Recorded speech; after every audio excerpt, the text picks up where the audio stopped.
Hello friends, जय श्री राम। देखो, आज मैं आपको अपने नोट्स दिखाने वाली हूँ कि मैं किस तरीके से नोट्स बना रही हूँ। आपको भी एक आइडिया हो जाएगा कि आपको नोट्स कैसे बनाने चाहिए। ये तो देखो आपके काम के नहीं है, क्योंकि ये इंग्लिश के हैं और मैंने रीड की। जब मेरा फर्स्ट लैंग्वेज इंग्लिश थी तब मैंने ये रखे थे और मैंने पढ़ा था। ठीक है,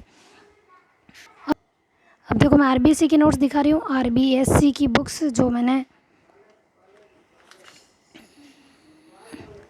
बनाए थे, देखो इस तरीके से मैंने बनाए थे। 6th क्लास से 10th क्लास तक के बनाए थे और इनमें से एज इट इज़ क्वेश्चन आए थे मेरे रीट में।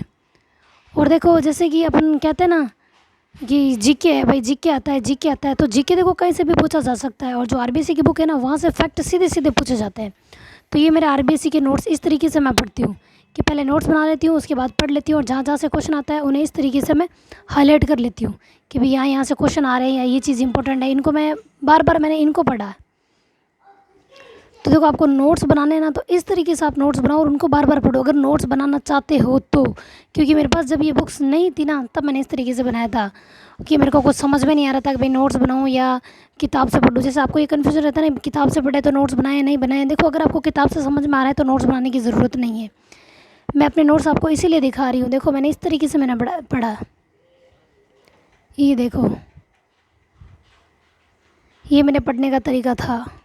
ये मेरे नोट्स मैं आपको सारे नोट्स दिखा रही हूँ। ये मेरा आरबीएससी के नोट्स है, 6 से 10 तक के नोट्स जो मैंने इस तरीके से पढ़ा। देखो, मतलब मैं बार बार फिर इसी को पढ़ती थी। मैं कभी अपने नोट्स मैंने बदले नहीं कि आज ये पढ़ लूँ कल वो पढ़ लूँ।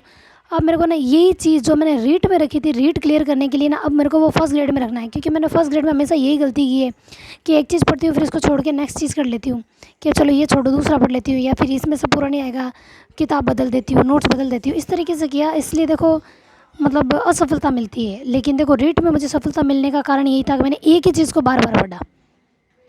इनको मैंने बहुत पढ़ा, बहुत पढ़ा। उसके बाद ये मेरे को ईजी लगने लग गए। जो कुछ नहीं समझ में आ रहा था ना, बाद में मुझे ईजी लगने लग गई। देखो, यहाँ से क्वेश्चन आए थे तो मैंने इस तरीके से यहाँ से पढ़ा। देखो, ये मैंने आपको अपने सारे नोट्स दिखा दिए हैं। ये 6th क्लास तक कंप्लीट हो गया, 7th क्लास का दूसरा चैप्टर स्टार्ट हो गया है, 6 7th का फर्स्ट चला गया है। मतलब देखो, मैंने इस तरीके से मैंने नोट्स पढ़े हैं। मैं आपको अपने नोट्स दिखा रही हूँ। इसके बाद देखो, मतलब मैं इस बार पूरी कोशिश ये है कि जो मेरे को टॉपिक समझ में नहीं आएगा, मैं सिर्फ उन्हीं के उनको नोट डाउन करूँगी। बाकी मैं किसी को नोट डाउन नहीं करने वाली। ये देखो, मैंने इस तरीके से, इंडियन ज्योग्राफी के मेरे पुराने नोट्स है तो मैंने इस तरीके से बनाए थे कि मुझे अच्छे से समझ में आ जाए। लेकिन मैंने क्या, उनको बार बार नहीं पढ़ा। मेरी ये सबसे बड़ी भूल थी, जो इस बार मुझे ये गलतियाँ दोहरानी नहीं है।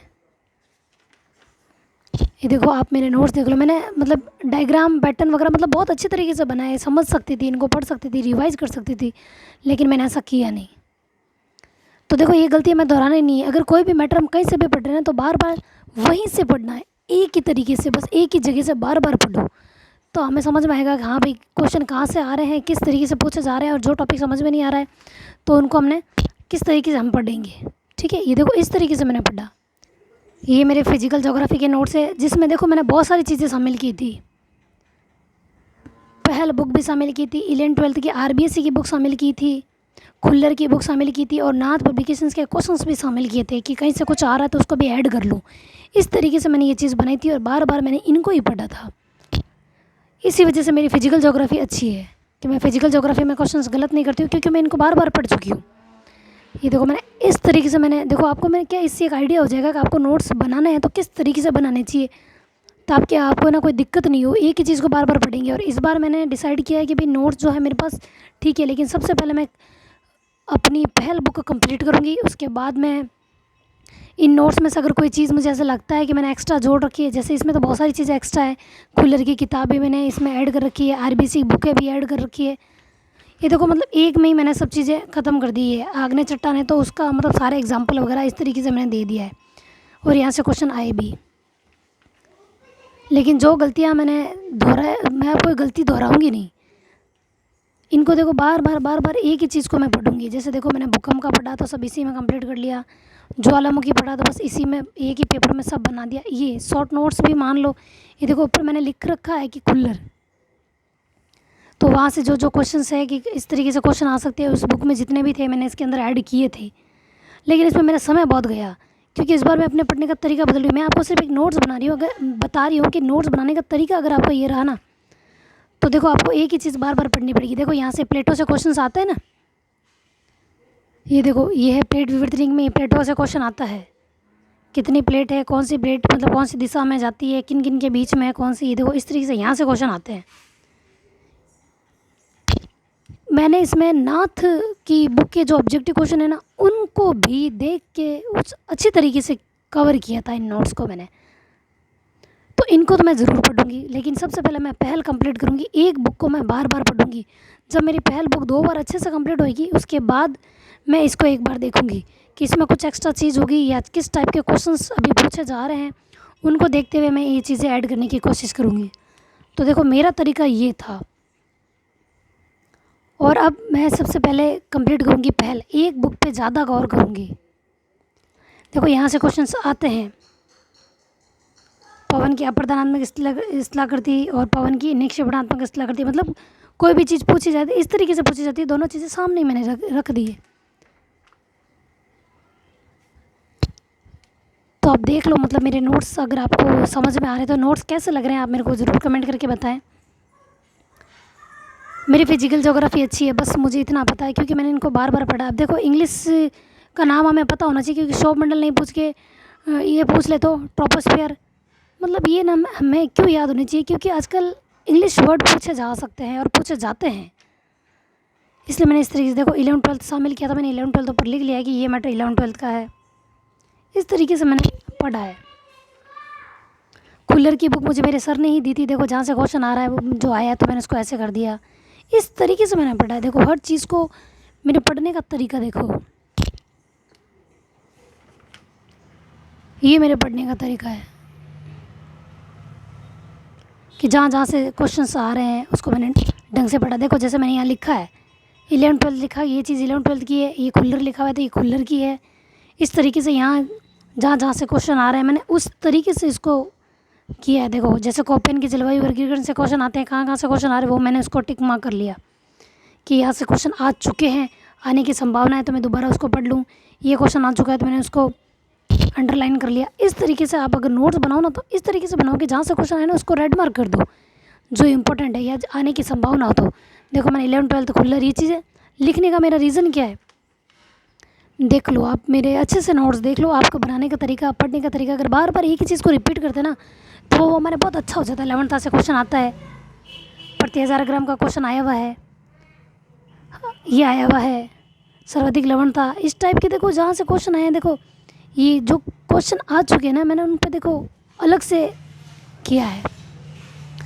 इसलिए मेरी फिजिकल ज्योग्राफी अच्छी है मुझे पता है, लेकिन मुझे मेरी इंडियन ज्योग्राफी मजबूत करनी है क्योंकि मेरी इंडियन ज्योग्राफी थोड़ी वीक है। ये है मेरे पढ़ने का तरीका। एक चीज़ को मैं फिर अगर नोट डाउन कर लेती हूँ तो बार बार पढ़ती हूँ। अब मेरी किताब भी मैं आपको दिखाऊंगी कि मैं किताब को भी किस तरीके से पढ़ूंगी।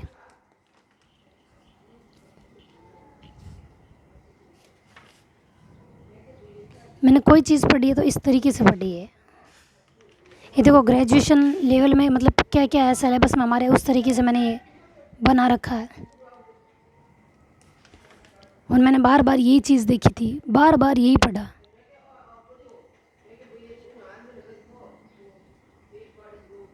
ये देख लो आप, यहाँ से एरिया और पार्ट से क्वेश्चन आते हैं। तापक्रम व्युत्क्रम का क्वेश्चन, ये देखो जहाँ जहाँ से क्वेश्चन आते हैं उसको मैंने अलग से इस तरीके से पढ़ा। इसलिए मुझे फिजिकल ज्योग्राफी की ज़्यादा टेंशन नहीं रहेगी। मुझे ज़्यादा टेंशन है राजस्थान ज्योग्राफी और इंडियन ज्योग्राफी, जिसको मैं अब बहुत अच्छी तरीके से पढ़ूंगी। मैंने इस तरीके से किया है। देखो एक तो ये पवनों का क्वेश्चन आता ही है कि कौन सी दिशा में जाती है ये,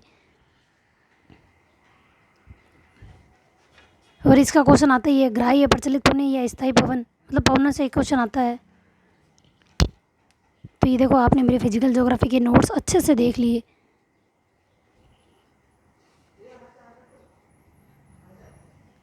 इस तरीके से है, देख लो। मैं नोट्स इसीलिए दिखा रही हूँ आपको कि आप अगर नोट्स बनाएं तो उन्हीं नोट्स को बार बार पढ़ें।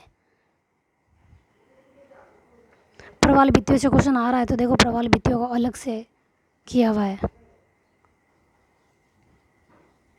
अब देखो मेरी साइकोलॉजी के नोट्स है जो मैंने रीट में पढ़ी थी, नोट्स बनाए थे और इनको ही मैंने बार बार पढ़ा था।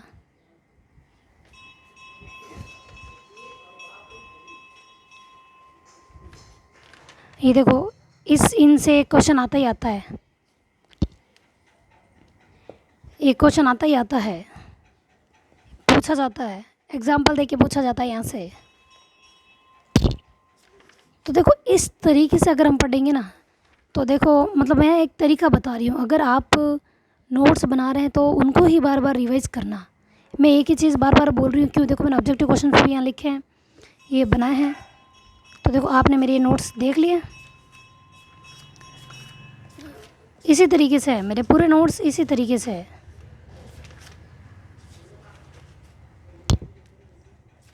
पूरे नोट्स मेरे इसी तरीके से, देखो जहाँ से क्वेश्चन आते हैं उनको इस तरीके से किया हुआ है। जैसे किशोर अवस्था की विशेषताओं से क्वेश्चन आता है तो किशोर अवस्था की विशेषताएं मैंने एक ही सार यहाँ पे लिख दी है, देख लो। ये क्वेश्चन व्यक्तित्व से आता है तो व्यक्तित्व का देखो मैंने पूरा इस तरीके से लिख दिया, जिनकी परिभाषा है वो लिख दी। और व्यक्तित्व के वर्गीकरण यहाँ से क्वेश्चन आता है तो ये मैंने यहाँ पे इस तरीके से लिख दिया है। देखो मापन और मूल्यांकन में अंतर, मतलब क्वेश्चन आता ना यहाँ पे जाकर ज़्यादा कन्फ्यूजन रहता है तो मैंने उसको इस तरीके से कर लिया। ये मापन मूल्यांकन मतलब उसको मैंने इस तरीके से लिखा है, देखो यहाँ से क्वेश्चन आता है, पता है, सतत समग्र मूल्यांकन CCE यहाँ से क्वेश्चन आते हैं, SA FA यहाँ से क्वेश्चन आता है। आप पिछले क्वेश्चन उठा के देख लो किस तरीके से क्वेश्चन पूछे गए हैं।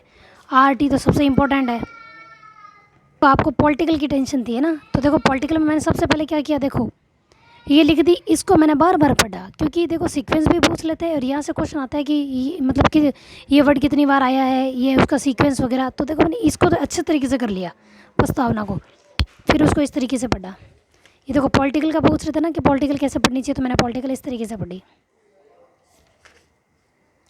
एक चीज़ को मैंने बार बार बार बार बार बार किया। देखो अनुच्छेदों से भी क्वेश्चन आता है तो अनुच्छेदों से देखो अलग अलग से मैंने लिख दिया है कि कौन सा क्वेश्चन आया हुआ है, वो मैंने इंपॉर्टेंट लगा दिया था। इस तरीके से मैंने पढ़ा था कि जहाँ जहाँ से क्वेश्चन आया है मैंने उसको अलग से टिक कर दिया कि हाँ यहाँ से एक बार क्वेश्चन आ चुका है, यहाँ से क्वेश्चन आ चुका है। देखो पॉलिटिकल पढ़ते हैं ना तो पॉलिटिकल को अगर आप उसके नोट्स बनाओगे तभी समझ में अच्छे से आती है। बुक से पढ़ते तो भी ठीक है, लेकिन उसमें हाईलाइट क्या करना है कि जहाँ से क्वेश्चन आ रहे हैं ना उसको हाईलाइट करना है, और पूछने का तरीका है वो अगर हाईलाइट कर लेते हैं ना तो अपने आसानी हो जाती है कि यहाँ पे अपन को पढ़ना क्या है, किस तरीके से पढ़ना है। तो मेरे नोट्स आपको कैसे लगे, मेरे नोट्स कैसे लगे आप मेरे को कमेंट करके ज़रूर बताएं। और आप कैसे नोट्स बनाते हो, इसी तरीके से ये आपका तरीका अलग है, क्योंकि मैं जो भी चीज़ पढ़ूंगी एक ही चीज़ को मैं बार बार करूँगी। ठीक है, अगर आपको वीडियो पसंद आया तो लाइक शेयर और सब्सक्राइब करें। थैंक यू, जय श्री राम।